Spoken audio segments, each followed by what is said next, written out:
Rolling. Welcome back. Hello everyone, welcome back to Nothing Cast. We're coming at you live from my living room. That's right. we're back. We're in the living room. Yeah, we had one other episode in here. Yes. It's We're back in the living It's come out before this episode, but I don't know if it's come out when this episode is being recorded. We'll figure that out later.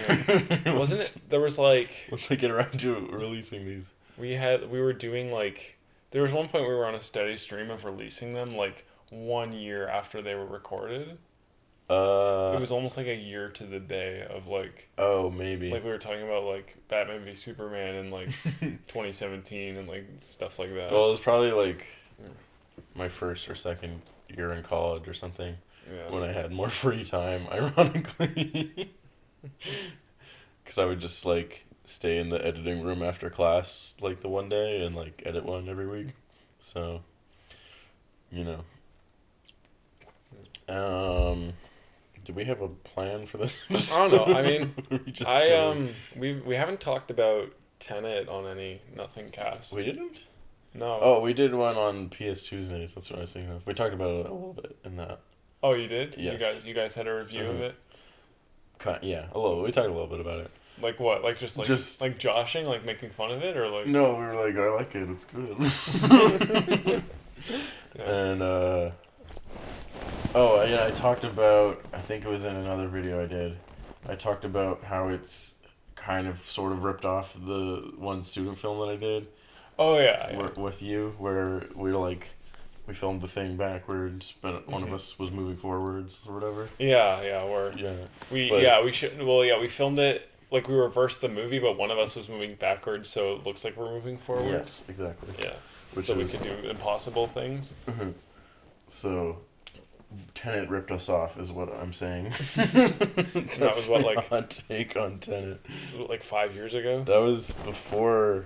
That was when I was applying for college. 6 years ago.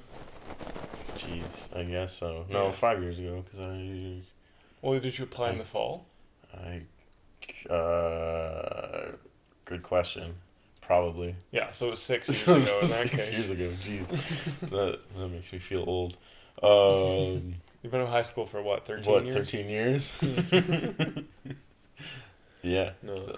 I don't know. 10 is good. That's what I gotta say. What, did you have anything else? No, I think what I want to say is that I think some aspects of it, maybe the whole movie itself, is like pretty stupid, but I love it. Yeah, I guess a little convoluted. They never really like explain where the time travel comes from. It just comes from the future, and that's all you need to know. Well, you go into the time travel machine, and then you time travel. Yeah. That's how it works. Yeah, it's like, okay, but where'd that come from? The future. Well, yeah, I mean, it kind of makes sense, because it's like, if you invented time travel in the future, could you not send it back in time? I mean, in theory, yes, because that's exactly what happens in like Back to the Future and most time travel movies. Yeah. Where you take the time machine back with you. You put the time machine through time. Through time. So, yeah. I mean, I don't know. I liked it a lot. I love how Nolan keeps figuring out ways to out Nolan himself. and like. Yeah, no, it's a very Christopher Nolan movie. I feel like if you took every like you could probably cut together like scenes of Christopher Nolan movies like out of context, and like they would all look about the same, where it's like a lot of like blacks and grays and like people Right. with like guns and like Yeah. loud explosions. Mhm. And like it's kind of got, every movie kind of has a similar kind of Zimmer-esque score. gritty look. Yeah, it wasn't a Zimmer score on No, this but one, it does. I really liked it though. I like it a lot. It definitely evokes a similar feeling. Yeah. It feels very. It feels like a Nolan score. Yeah. Which I think is what's cool about it. Mm.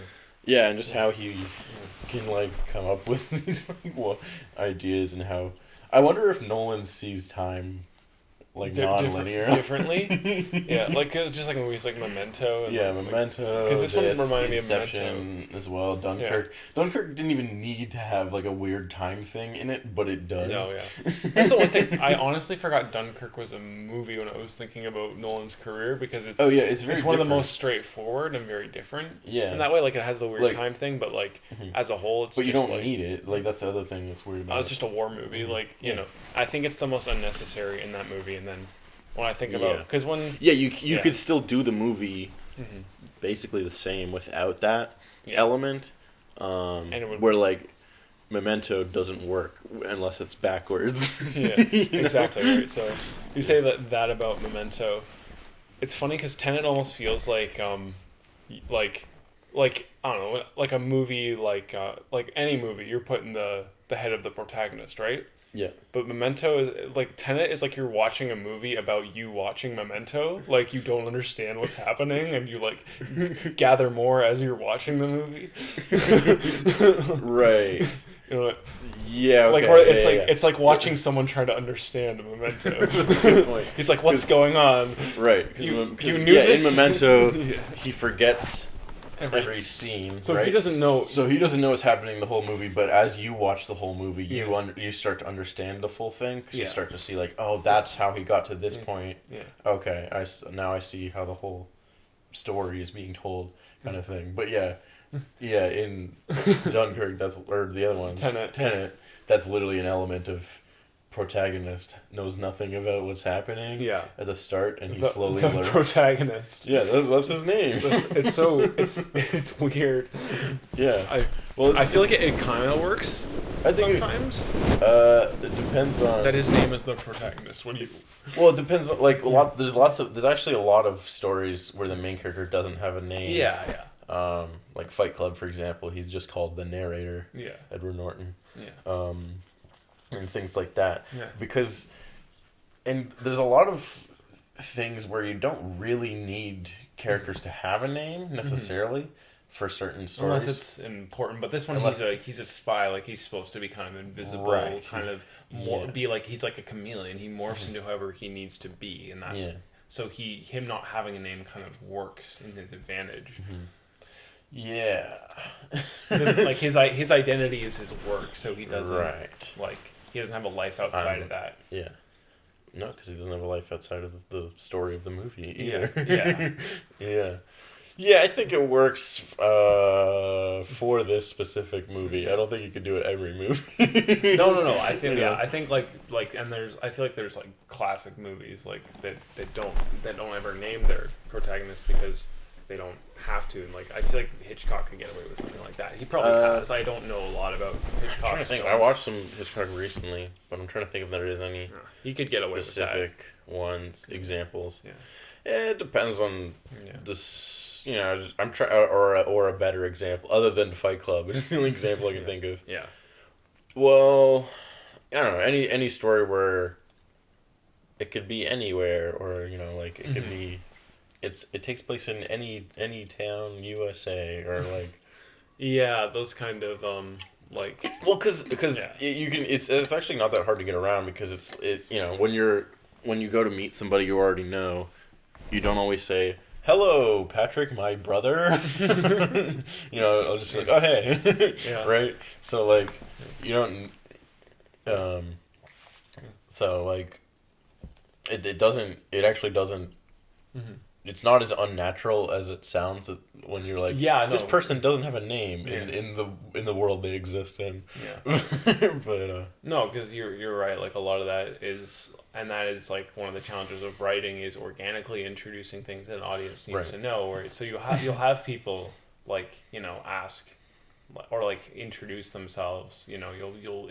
Like introducing Right. having a character that's new to that world is a really easy way to get around that because then that's it's a really common thing to do. Sometimes they don't always do that though. Like that's the thing I hear a lot about is like new writers will do is like have the characters say each other's names a lot to try to like get the audience to remember them so that like later on when they say, "Oh, Johnny's up doing this," you're like, Oh yeah, John. I know. I remember which one Johnny is because I said it 40 times. I mean, TV shows have to do It that to an depends, too. extent, I think. But Yeah. There's like Yeah. it depends on the story and Yeah. stuff. Where are we? We're talking We're about. going somewhere with this, or We're just going. rambling We were going where I was going with this was that.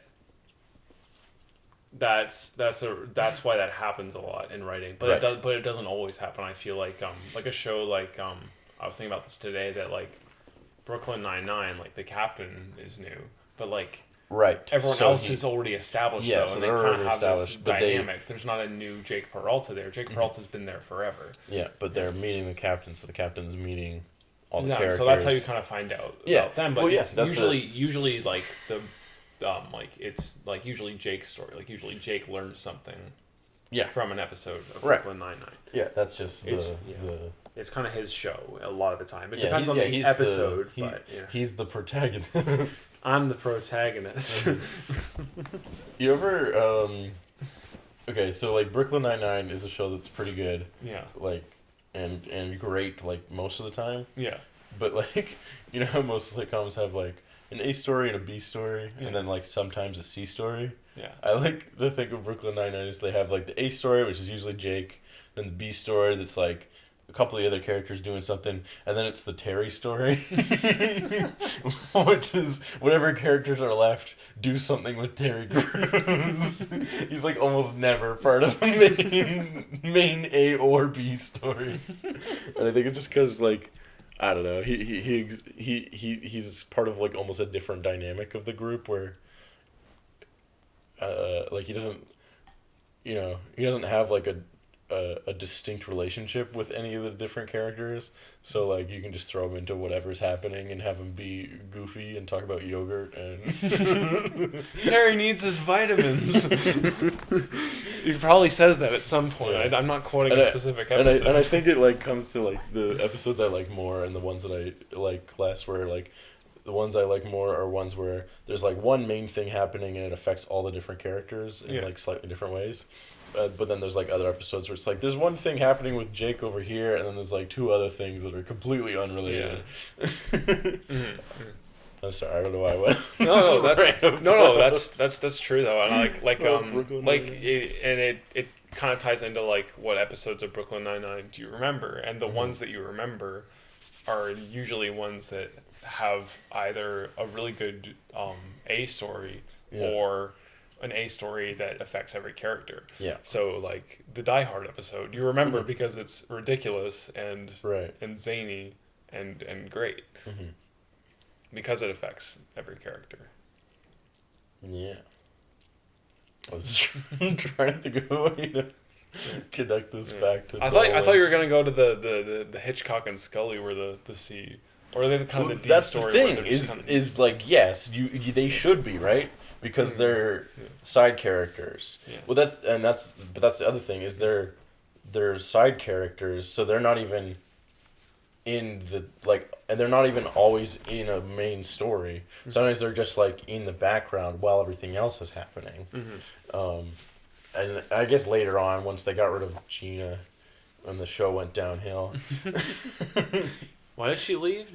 I don't know. I think she just was like wanted to do other things. Yeah. There was an arc where she was like pregnant because she got pregnant in real life. Yeah. Where she's like, okay, I see ya, and she like left for like half a season. Yeah. But then she just kind of like left the show, and I'm like, all right, well, why am I watching this? Also, Jake and Amy are already together, so like the show's over. Like, what do you want from me? Kind of like the middle seasons of The Office. Yeah. Yeah, like some of that's fine. Like I'd say around seasons like 5 to 8 of The Office. Yeah. And even like, parts of 9 are kind of like. Yeah, it's okay. There's like some other characters that are fun.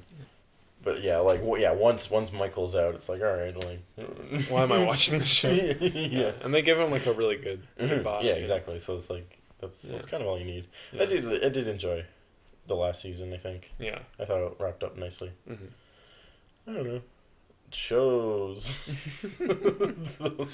So what have you been watching lately? I've been watching a ton of horror movies. Yeah. I go on this kick every October where I'm like, I want to watch horror movies.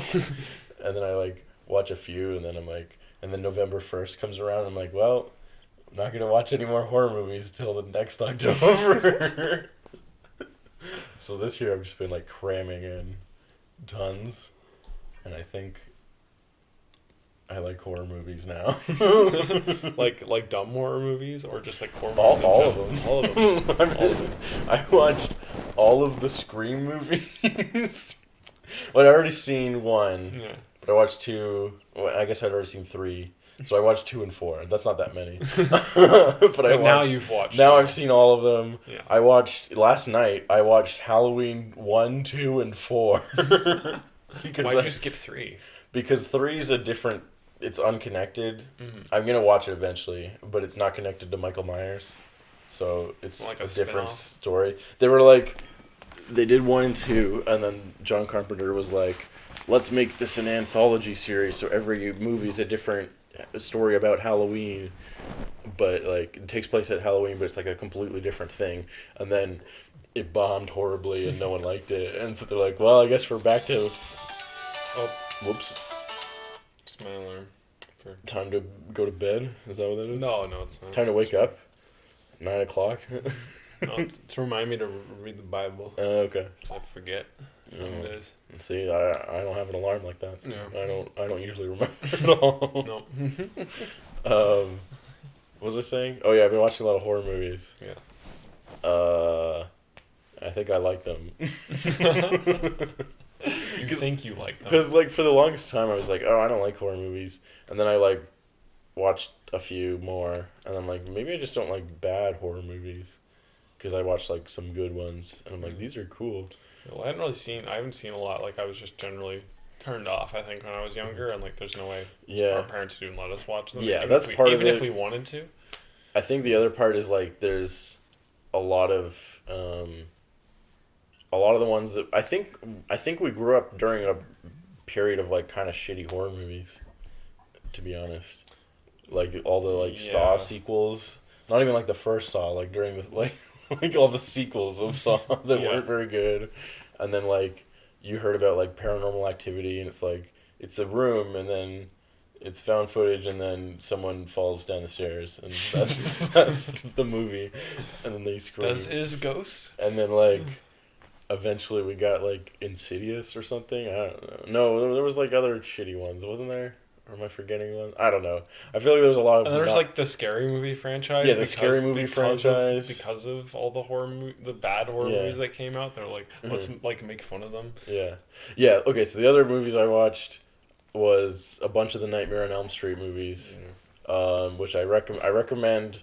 The ones that I watched because they sounded cool. Which is the first one, Nightmare on Elm Street 3, The Dream Warriors, because that one's cool.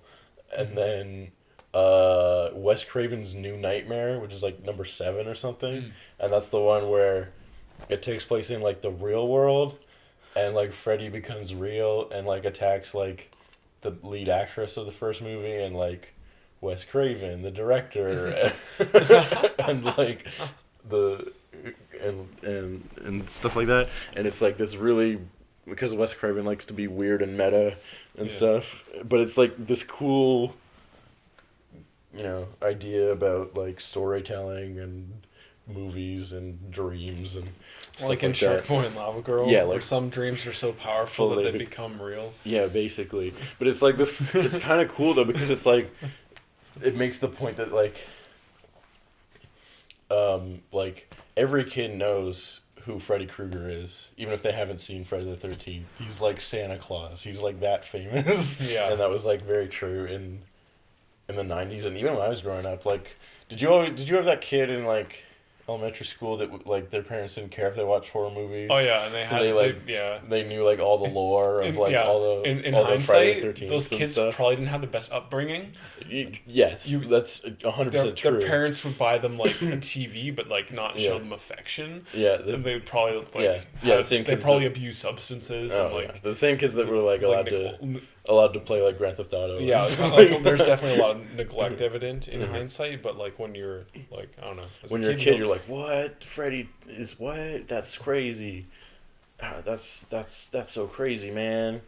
Oh yeah, and then I watched the first Friday the 13th just to get context, Yeah. and Freddy versus Jason, which is pretty fun. So how does that one happen? Because Freddy's in the real world now, so he can fight They Jason. they just ignore that. It's just like in the universe of the movies. Yeah.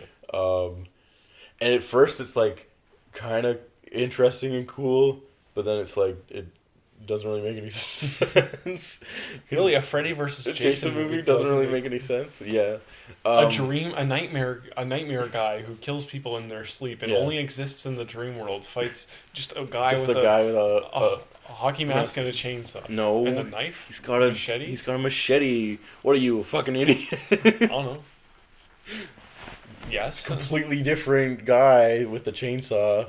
Who's That's the chainsaw from guy? that's Leatherface from Texas Chainsaw Massacre. Oh, I'm sorry. Which I haven't got to yet, but I'll probably watch eventually. Leatherface. Just everyone when they get old. I think he wears a face on his face, so it just looks gross. But Freddy versus Jason. Okay, let me tell you about this movie. Yeah. Okay, so also all the Friday the 13th movies, or no, the other ones, the Nightmare on Elm Streets, they're like pretty good and they like hold up well. And they have this like timeless quality because all the effects are like practical and cool and stuff. Yeah. And then Freddy versus Jason comes out and it came out in like 2002 or 3, and it's like the most dated movie ever, even though it came out less time ago than the earlier movies, because it's got all this like early 2000s like pop punk in the soundtrack and like all this like really bad CGI effects and stuff like that. Okay, but the premise is that Jason Voorhees comes to the Elm Street town and starts killing people, and like everyone just assumes it's Freddy because they're like aware of Freddy Krueger. So like, shit, Freddy's back, we gotta look out. But it's like not Freddy, it's Jason. But then it's like this whole thing where and then it turns out Freddy was the one who like sent Jason after the town to make them be afraid of him again, so that he could get more powerful. And then he got jealous of Jason because Jason was doing all the kills, and so he decided to fight him. And it's like, that's the stupidest thing ever. You're accomplishing the same goal of killing people. Like, just randomly. Dude, it's not even about anything. Like, Freddy's about to kill Jason, and Jason Yeah. tells him to save Martha, so they stop fighting. No, because they realize they want to kill the same people. they kill each other. Kill Martha. That would be hilarious. Kill Martha. That would be great if they. But it is kind of fun because they actually fight like multiple times. Yeah. And also, you're still getting like a movie where villain bad guy kills people, so it's still like you still have that going for you. Yeah, they just fight and then they kill each other at the end. Do you care if I spoil this? No. They end up killing each other with each other's weapons. So like Freddy grabs the like machete and like stabs Jason with it, and then Jason rips off Freddy's arm and stabs him with the arm. Oh yeah, where does he stab him? Just like through the chest. That's so good. It's pretty awesome. Yeah. So like it's pretty fun, but it's like really stupid. But like Yeah. it's called Freddy versus Jason, so what'd you expect? So that's what I'm doing. Yeah. I think there's something about this year that's making me be like enjoy horror movies more, or I don't know, maybe I just think they're fun.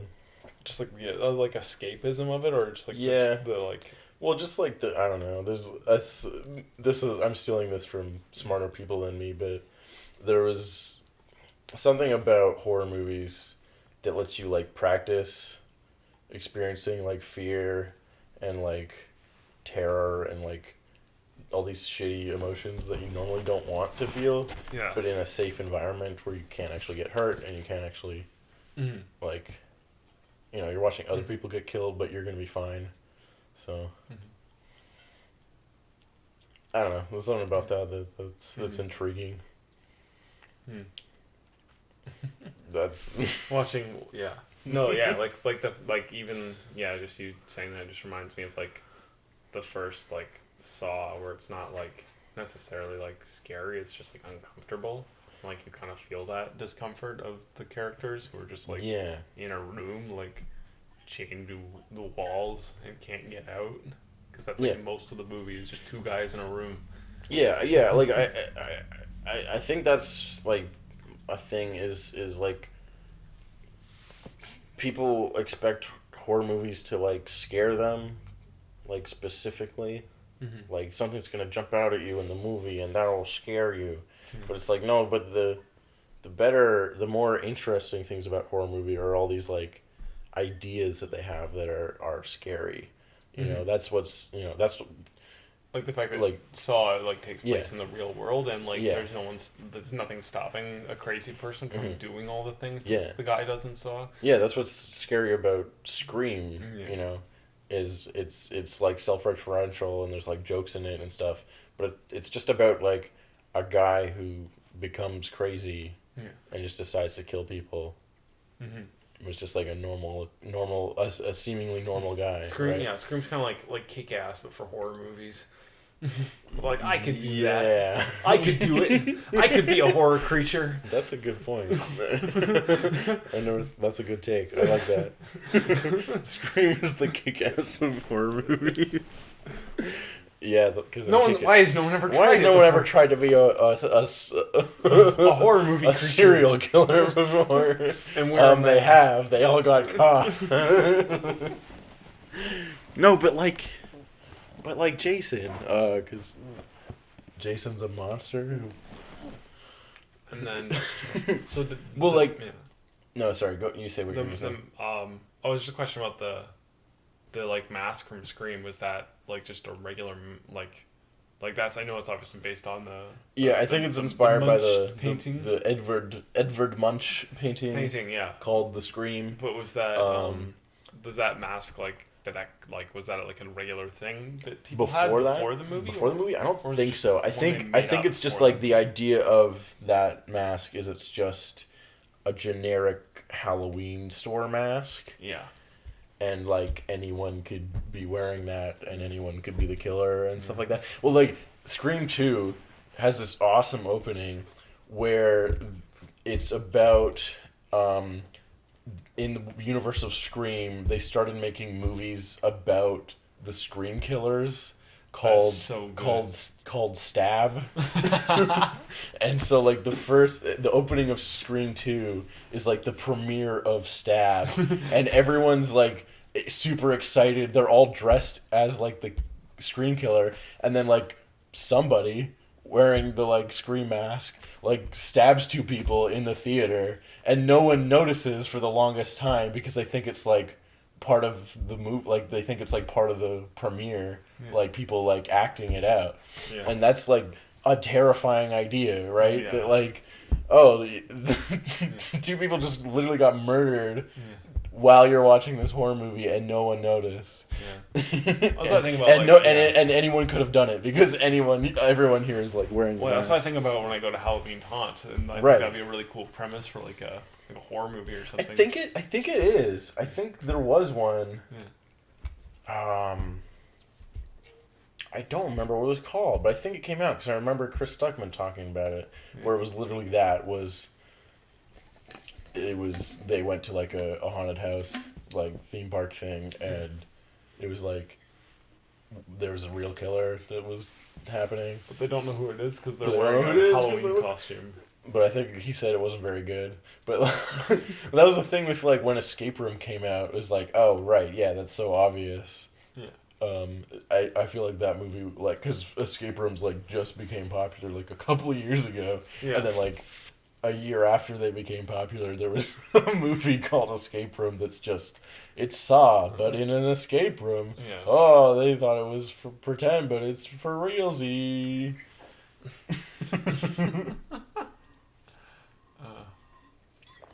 Yeah. I see what you're saying. Sorry. Loud water pump.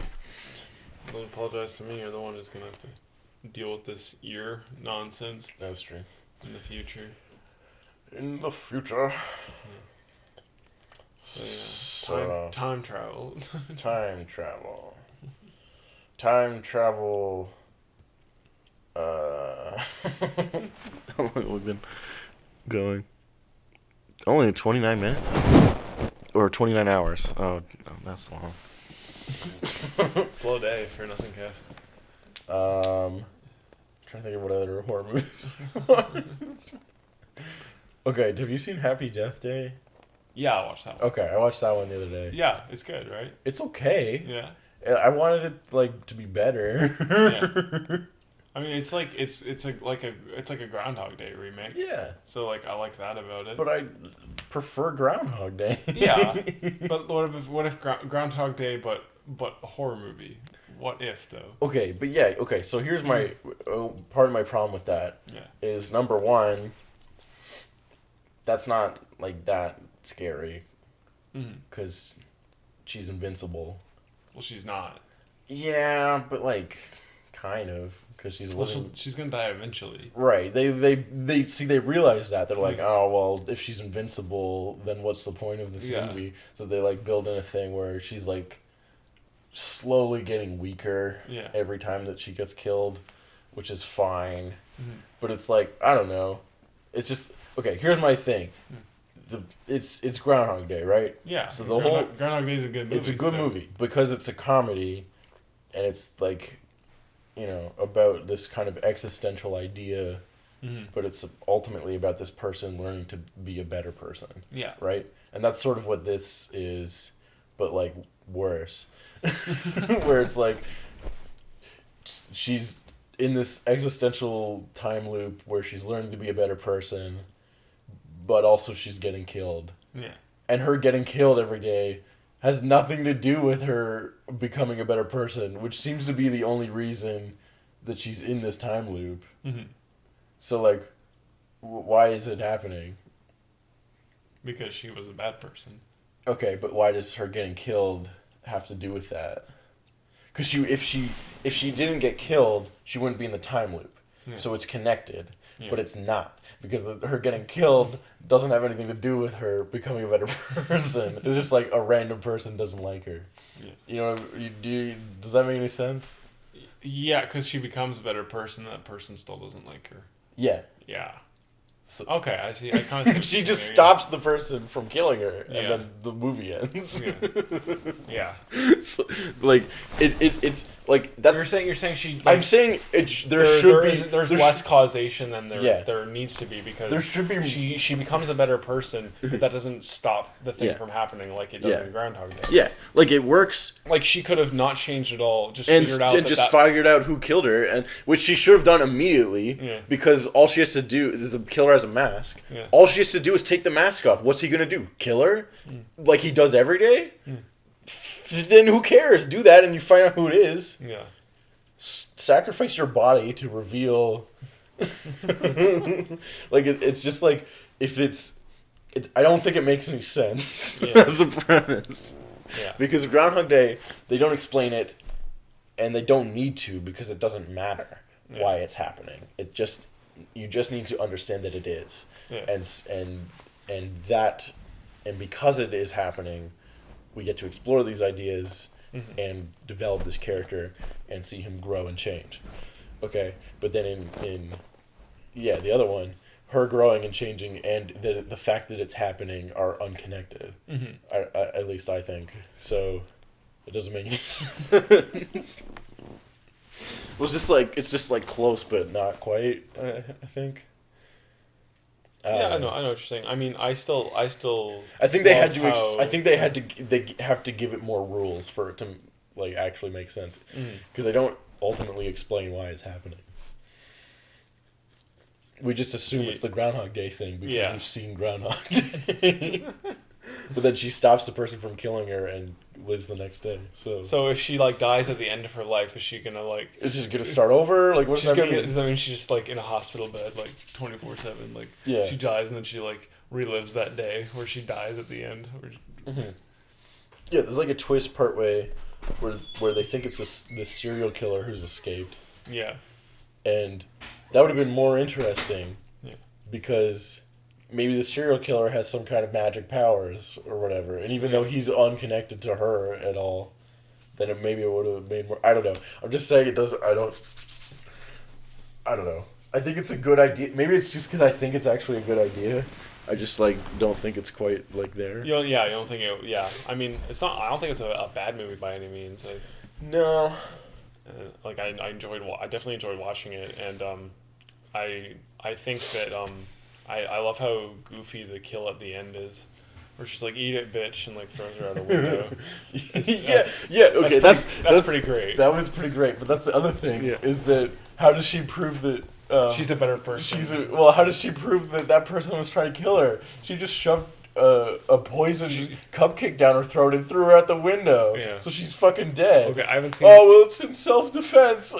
You sure? Because it looked like you were just roommates and you threw her out the window for no reason. I haven't seen this movie in a year. What's the explanation they gave for it? They just cut to the next scene where she's like, "Wow, I'm so glad that this is over." And it's like, "What? Why aren't you arrested right now? You just threw someone out the window." Self-defense? Is that what I think they just imply that they went with she was trying to kill me.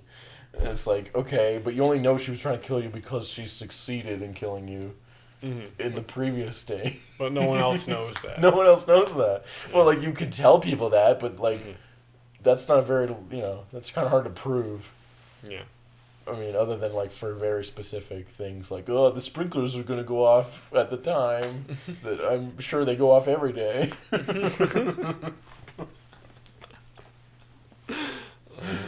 My point is, Happy Death Day is kind of dumb. And that's my hard stance on the topic. But aren't horror movies kind of dumb?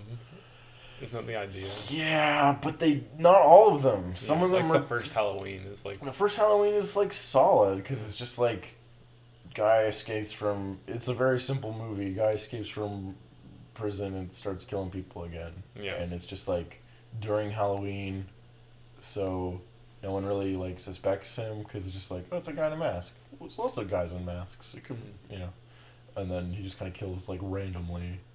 And it could happen in your neighborhood. Ooh. It happens in, Townville, USA. Townsville. It's yeah. No, I haven't watched a lot of horror movies this year. I'm gonna recommend watching horror movies. They're fun and sometimes they're spooky, but then that's also can be cool because it's wow, I got spooked real good. Or even if they're not that spooky, all the main characters usually end up dying, so you get to be excited for that. I don't know. I'm trying to think if I had a larger point. Was there anything else you wanted to talk about during this episode? Other than random horror movies that I watched? What have you been up to? What have you been watching? Gilmore Girls? Yeah. Anything else? Watching... I rewatched the first season of Smallville before that, but yeah, no, I've been watching Gilmore Girls and I've been really enjoying it.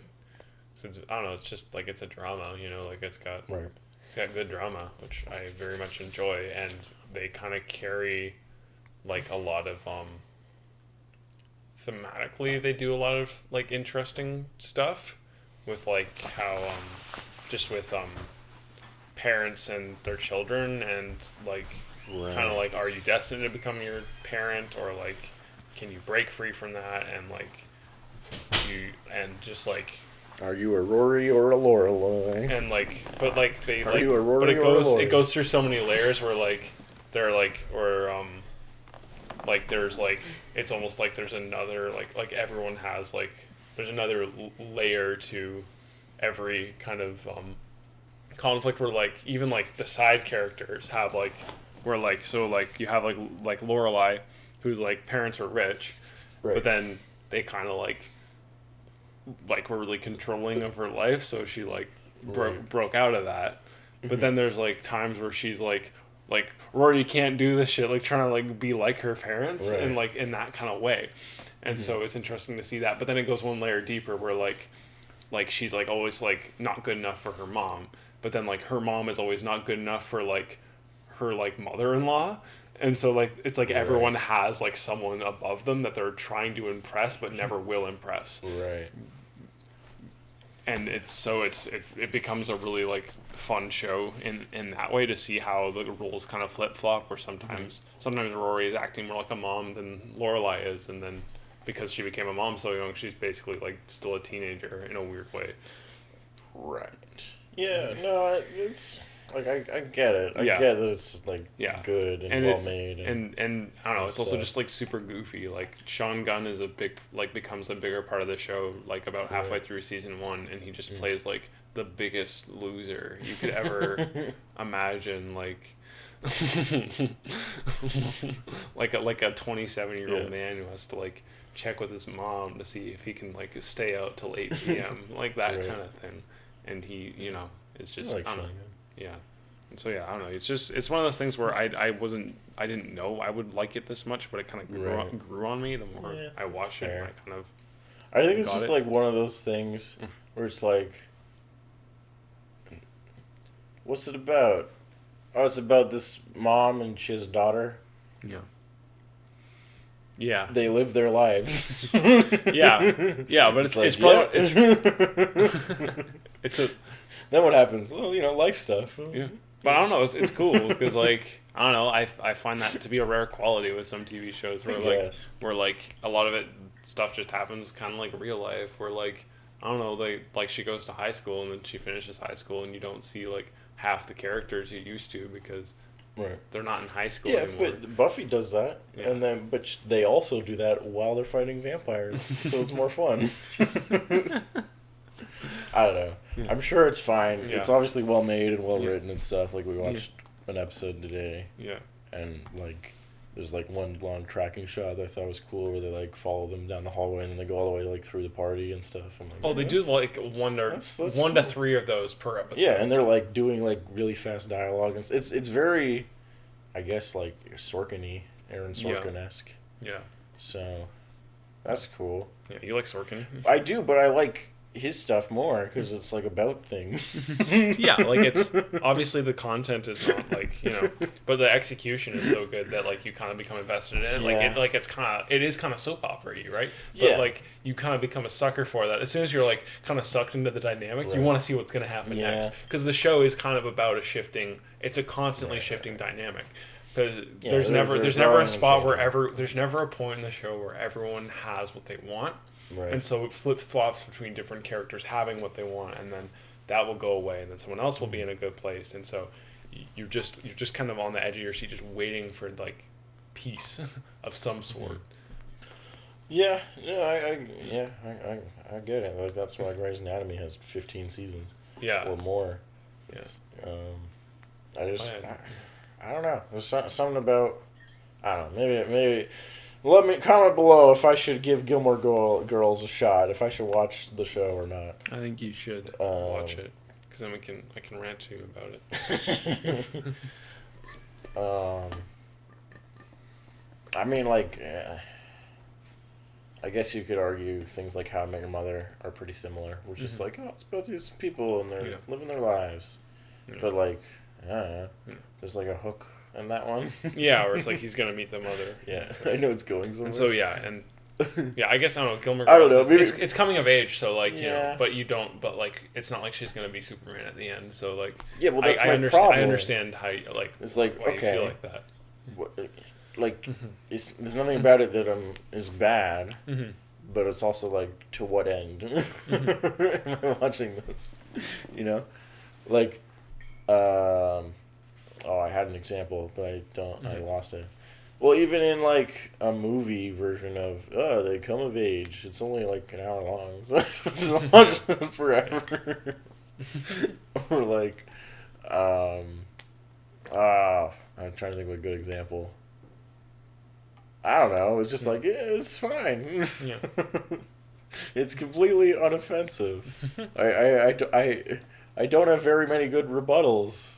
For why it's bad, because I don't think it is bad actually, but it's just not that interesting to me either.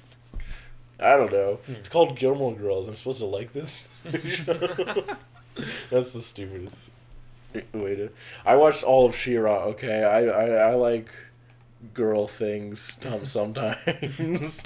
If they're good. She-Ra, the spinoff of He-Man. Yeah, yeah. The Netflix one, which is like super girly and super gay, but I liked it a lot. I'm not trying to like use that as an insult. I just mean there's a lot of like gay characters on the show. Okay. Yeah, fair. But also they have like rainbow powers and shit. So it goes both ways. But I loved the whole thing. It was great. Yeah. I don't know. I'm trying to think of a better example of like. Well, I don't know. I think it works because everyone is so like deeply flawed. So like Right. you're just waiting to see them kind of break free from that, and so Yeah. there's just so much like kind of like hurt and like I don't know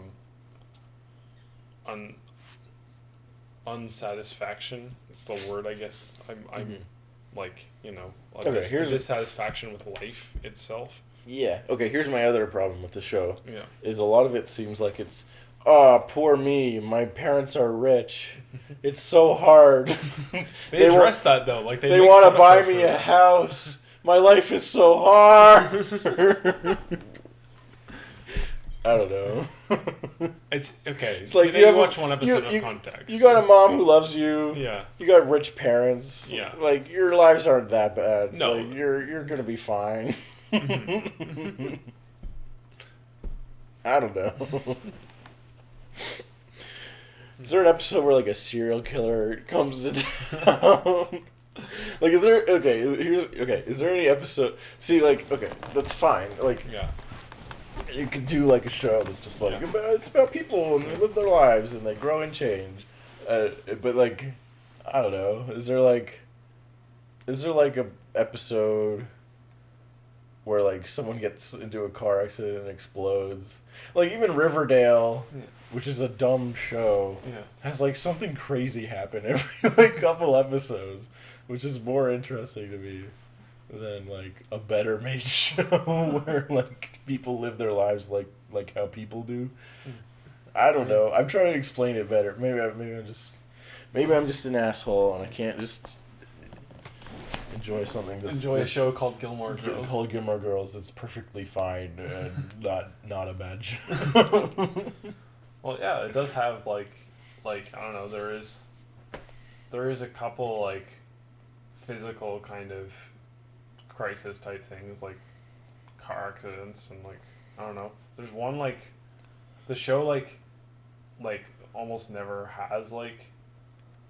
It's very rare that you like. It's not an action TV show, I know. But there is an episode where like two guys get into a fight, and it's like 3 seasons coming, and it's a really well shot fight, and probably one of my favorite parts of the whole show, because you're so like I don't know. Right. At that point, I was so invested in both of the characters, and like so it's kind of I don't know. It's a drama. Like it has a lot. It has a lot in common with like I don't know, like The Godfather. Like the writers clearly loved The Godfather and like reference it often. Yeah, that's fair. But like The Godfather, like it's got guns and stuff. There's a guy who gets horse head bed. Horse head bed. Yeah. Horse bedhead. No. I don't know. If you in the comments can explain why Gilmore Girls seems fine, but like I don't feel like watching it. There's a YouTube show I really like, Comic Pop, and they do a show with like this other comic YouTube channel. Yeah. And the other YouTube channel is like, you gotta watch Supernatural. I know there's 100 seasons, but it's actually pretty good. And then he's like, okay, but I'll watch a couple episodes and we can like do a video about it. But only if you also watch Gilmore Girls. That's so funny. Yeah. And like, I don't know. Supernatural sounds more exciting. Well, it's just, it's kind of like another Buffy, right? Like, yeah. Oh, yeah. I think maybe it's just the Dan Harmon argument of Yeah. like romantic comedies are dumb because why would you go to a salt restaurant?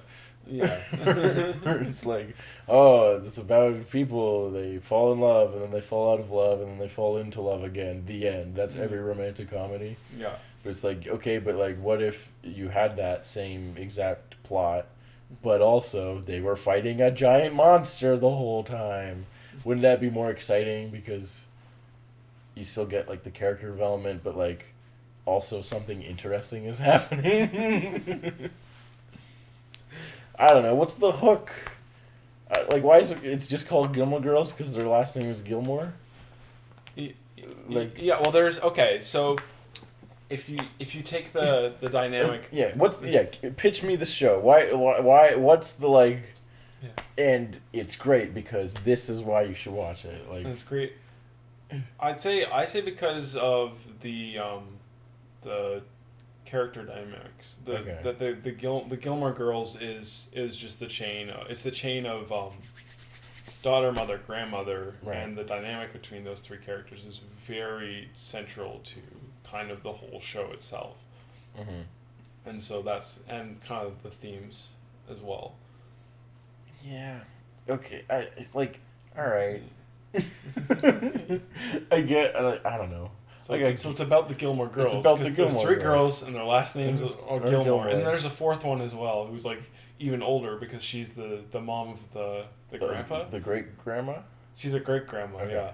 So there's even more Gilmores, and it's funny because it's great because there's Lorelai, and then her daughter Rory that she also named Lorelai. Right. And then the great grandma is also named Lorelai. So there's three people named Lorelai Gilmore. So there's like ridiculous stuff like that, which I don't know. It grows on you, okay? Whenever I talk about it, it sounds terrible, but like I know, it's actually great. No, I know it's good. I just like and like I don't know. I don't know. I'm trying to figure out like maybe that's the appeal. Yeah. Is it's just a normal show. Yeah. About people living their lives, and that's it. Yeah, and there's never there's no like twist or no, and I like and there isn't that many other things like it. Yeah, and there's a lot of kind of like subtlety and nuance to like character motivation. Like it feels very realistic in that way, where no one ever says what they want. Right, because people don't. Nobody talks like in that. Their life. Nobody says, "I'm really sad today because this is happening." Mm-hmm. They say, "Oh, fuck! I hate doing dishes." Right. Or get your face out of here. It's like they'll just take it out on someone else because that's how real life works. You know, like you just no one's ever actually like, you know. Yeah. I think maybe it's what's the end game here thing for me. Mm-hmm. What are they trying? Okay, if you were like, Yeah. you know, if you were to pitch a story, you start like the like basic thing of like there's a character and they have a goal and they hope to achieve the goal by the end. Yeah. Like what is that in Gilmore Girls? The goal in that is I think for a writer it's that they're like a functional family. That's the goal. The goal is to be a functioning family. A functional family. To become a functional family. Okay. And I think that's something that's, you know, it's not relatable to me. I love my family, but I know a lot of people don't get along with their family. Yeah, so I think that's why it hits so hard with so many people. And I think that's fine. Mm-hmm. But it kind of feels like a low-ish stakes goal to me. Maybe that's what it is. I don't know. Because it seems like they're okay most of the time. Like, they're just functional. Yeah. But, like, they're not going to, like, die or anything. Like, they're probably going to be alright. Yeah, like... my mom is controlling sometimes, but she's rich, so I guess that's the trade-off. And, like... I don't know. maybe I should go the opposite direction and commit to watching all of the show to explain more thoroughly why I don't think it's that exciting. Yeah, but I mean, I don't know. It could just be like not for you. Like I've always kind of. I think it's one of. I think it's one of those like for where it's like for well like, done soaps. Like I was watching, and I'm like, this is well made and well written, and I just like not that interested. Yeah. Like I'm not that interested in watching 100 hours of it, or at least, you know. I think the other thing is with like shows, like you can do a show where like it goes on forever and stuff, but I think the stronger shows that have come out have like an end goal in mind, and I think that really like grounds a show and makes it like feel like it's worth watching all of it, because you know there's a specific end goal that you're gonna get to eventually. And even if it's in a like really roundabout way, they're still gonna eventually like achieve that. So it feels like it was like not a waste of time. Yeah. Which is why I think Smallville is so great and so worth watching all 10 seasons and 200 episodes of Smallville, is because by the end of the show he becomes Superman. What, you know, like, does Rory become Superman at the end of the show? I'm probably not. I don't know. I don't know. I mean, it's just, I don't know. I think it's just that like, that kind of long running continuity thing. The reason you get invested in any show is to watch. You know? Right. You get sucked into their lives. And I think, and you want to know what happens. You kind of see at the beginning how like everyone kind of has glaring flaws, and so you watch slowly over the course of this show those flaws like become like nurtured, and people actually like start to change and grow as people, and so I think that's kind of the hook of a lot of these soaps and stuff. And especially Gilmore Girls is supposed to. Grey's Anatomy kind of has this like. Well, Grey's Anatomy has like. One, it's a doctor show, so already it's like there's something happening every episode. Every episode, someone dies. Yeah, probably. I haven't seen every episode. Like most episodes. One of the patients that's happening in one of the B plots probably will die, so that's exciting. Yeah. Number two, there's high stakes. High stakes. Yeah. Number two, the characters' interactions and their drama directly affects the high stakes of what they are doing in the episode. So you can watch a single episode of Grey's Anatomy and get something out of it because there's like a story and like an arc to it. And then like over the whole show there's like character shit that like goes on throughout the whole thing. Right?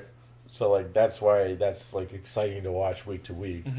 But like an episode of Gilmore Girls, maybe I missed more stuff happening because I left the room for a bit. Yeah. But like we watched one and it's like, okay, Rory. We watched 2 episodes. We watched 2. You left in the so you watched the first half of one episode and the second half of another one. But okay, but like all right, so like the Lorelai, her mom had eye surgery. Yeah. And she has to drive her around. Yeah. And then her mom wants to buy her a house. Yeah. How did that plot end? With Lorelai coming to the conclusion that things in her life are not happening the way that she wants them to, and so that was a bad thing. Her mom wanted to buy her a house? No, that wasn't a bad thing. It just reminded her of. It was just kind of like that was actually a pretty big moment for her mom. Her mom doesn't never does stuff like that. Okay. But it's at a time. This is the thing, is that what's great about the show is that it never lines up properly, right? So when the mom's making this great character leap, Lorelai is having this. She's going on this down tilt, so it doesn't even matter that thing is happening. So you're watching all these missed high fives like over and over again. And so it's like watching someone teeter on the edge. And so that's why I love watching this show. Okay. Maybe I'm starting to see it. They can't quite be happy. Yeah, they can never quite be happy because they get so close. So here's what happens. Okay, maybe I get it. Here's something that happens pretty early on the show. So Lorelai and the dad, they were both Lorelai and Christopher, they got pregnant super young, and so Lorelai just took the kid, and Chris, he's kind of irresponsible, like never really kind of, he had to spend a lot of time to get his life together, and even in season 1 when they're both adults, like both in their 30s, he's still kind of flaky and not reliable, and then then season, and so she's with some other guy. Season 2 comes around, and by the end of the season, they're both single, and he's like a reliable guy, Right. and whatnot. But then, and so it's like, oh, like they're both like stable, and they're both like, mature now, and they're kind of perfect for each other in this weird way where they've been friends forever. Right. And like they Sorry, who are you talking I'm talking about Lorelai and Christopher, the mom, the mom and dad of Rory. Got it. So they're basically they've been best friends forever. So they've been best friends forever, and there's never been a time in their life where they're both single and both stable people. Right. And now this time is now, and it's happening, and so they're like, let's give this a shot. Let's go be together. Let's do it. But then, Christopher's ex-girlfriend is pregnant with his kid. Right. So unavailable. But now he's thinking to himself, am I going to do what I did to Lorelai, where I didn't raise my daughter with her? Right. Or so he has to go be the dad he wasn't before. And so they can't be together. All right. So it's like they get so close and then they just rip it from you. Okay. And that's the entire show. It's just that over and over and over again. So I think we might have figured out what's exciting about the show. Yeah. Is the central question that I was trying to figure out what that is will these characters be happy? Yeah. And the answer is always not quite. Not quite. So you're just waiting desperately to see these people get some kind of semblance of happiness. You get hooked because you want them to be happy. Because they're likable people. Like you don't. They seem like perfectly decent human beings. Exactly. But they can never be happy. So it's kind of like that. Because then the show would end. Right. So that's what you're waiting for. So the last season, obviously, is going to make them, like, they're obviously going to have some kind of closure where I think most of the characters are going to have that kind of happiness. But it's that kind of show where I could see them leaving about one or two characters kind of open-ended, like they have to go figure something out on their own, as opposed to... Did the show get canceled, or did it plan on wrapping up? The way it's going so far feels like they're planning because wrapping everything up. There's this because while we were watching, Lorelai and Luke were together, right? And they're like the would they won't is they won't they. They're the is they won't they of the show. It takes them 4 seasons to get together, right? And it's so satisfying when they do, because you've seen them doing the is they won't they in such a realistic, relatable way where they'll never expressly say hey, I like you, let's go out. That there's always that kind of jerk off kind of character who's hey, go out with me, and then the girl's nah, you're just my best friend, I would never date you. It's never like that. It's she's oh, I have a problem, I need you to come over, and Luke is always there. He's always there. He's super reliable and super great, and so other people start pointing it out to her, and she's in denial about it. Right. Or she's her mom's he seems to be the male lead in every story you tell me. She says that. It's great dialogue that. And so it kind of and then there's this great arc with him where he's I want to actually figure out this love shit and settle down. So he gets a self-help book about love and reads it. And then he gives it to his his nephew that he helped kind of raise. And so there's this Iroh Zuko thing going on, where they have a really interesting relationship. In order to I'm trying to remember the fake Iroh quote that Zuko gives himself. Forgive you. In order to forgive yourself, you have to look within yourself. Only then will you find that your true self will reveal itself. Yeah, something like that. And so there's a lot. There's so it's all about family and that. And so yeah, that sounds pretty good, I guess. I think I'm just kind of that sounds good, but it's also what else is happening in the show, and I think that's maybe the thing that I'm it's not quite a sitcom, and it's not quite a drama. It's a dramedy. I guess it's a dramedy. That's by definition, I would say. Yeah. It's dramedy. But there's not quite oh, look at this wacky sitcom scenario that's happening, and then through that, we reveal character. Or oh, there's this crazy dramatic thing that's happening, and through that they reveal a character. So I'm just trying to it seems all these middle road, oh man, I gotta drive my mom to the store today. Whoa. Pretty high stakes event. Go like like in drama. Okay, in dramatic things, there's like high stakes things that happen. Yeah. And then like in comedy, there's like stupid things that happen. Yeah. But to the characters, the stakes are extremely high. Yeah. And Gilmore Girls, I like it feels to think like that it's somewhere in the middle. They do both, but I like to think they do both really well. Okay, where well, they kind of have your like central characters where like real things happen to them, but then you kind of have like the rest of the town where like right. they Melissa McCarthy's like and stuff. They'll never like Oh, there's a ghost in my kitchen. I got busted. That's what I'm waiting for. Is give me a. Okay, yeah, we're fine. Like the thing is that